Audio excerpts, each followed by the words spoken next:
She is beauty, she is grace, and I'm gonna show you how to do it real easy. Big ass bowl, 2¼ teaspoons of yeast, exactly 1 packet. For those of you about to ask, no, you cannot use baking soda for this recipe. Now we need 1¼ cups warm water. What does warm mean? When I stick my fingy in, it doesn't burn. Mine does burn, so I know it's too hot. I'm gonna put in a little bit more cold water. We don't want to flambe our yeasty friends, so that's why we gotta keep an eye on the temperature. Teaspoon sugar for our yeasty friends to go, yeah! It's not so much food as jet fuel. I'm using instant yeast, so I'm gonna go to the next step. If you are using active dry, go ahead and wait 5 minutes. It just needs a little bit of time to vibe and get bubbly. Now friends, if your yeast doesn't do anything, it doesn't smell like a dive bar, and it doesn't bubble, here are the questions you're gonna ask yourself. Do I store my yeast in the fridge or in the freezer? If yes, keep going. If no, start storing your yeast there. That's where they like to live. Question number 2. Did I check the temperature of the water? Yes, no, maybe. Is it really hot? Probably kill them. Is it really cold? It's like us when we get in a cold lake and just don't want to do much. This recipe can handle up to 3½ cups of flour, but for the people in the back, we're going to start with 2 cups. Because when you scoop this, depending on how you scoop it, you might be getting 100 grams of flour in this cup, or you're getting 80, and that can add up. We're going to start with low and work our way up. If you have a scale, love that for you.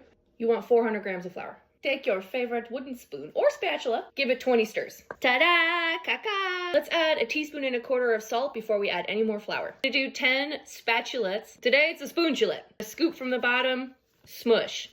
This is too goopy.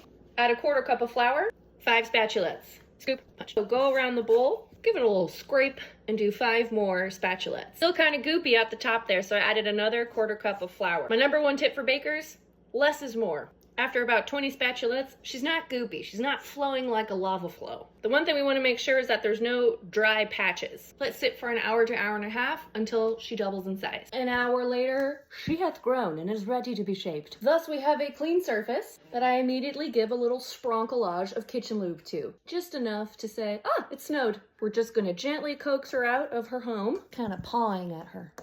Now we're going to give this beauty shape in 2 ways. Numero uno, fold the edges into the center. You're not going to press down, you're not going to smush, you're just going to gently suggest. Flip her over. Take your hands, you're going to make a little fence, you're going to pull her towards you like this. You're going to lift, turn, you're going to do that 4 times. This helps create tension in a really delicious crust. Bowl. Clean towel. To keep this from sticking, we bring in the lube, like so. Seam side, which is the bottom, down.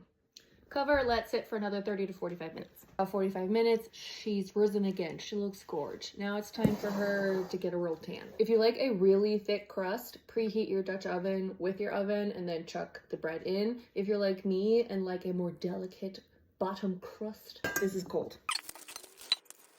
The seams will kind of be like cracks and it will look really cool.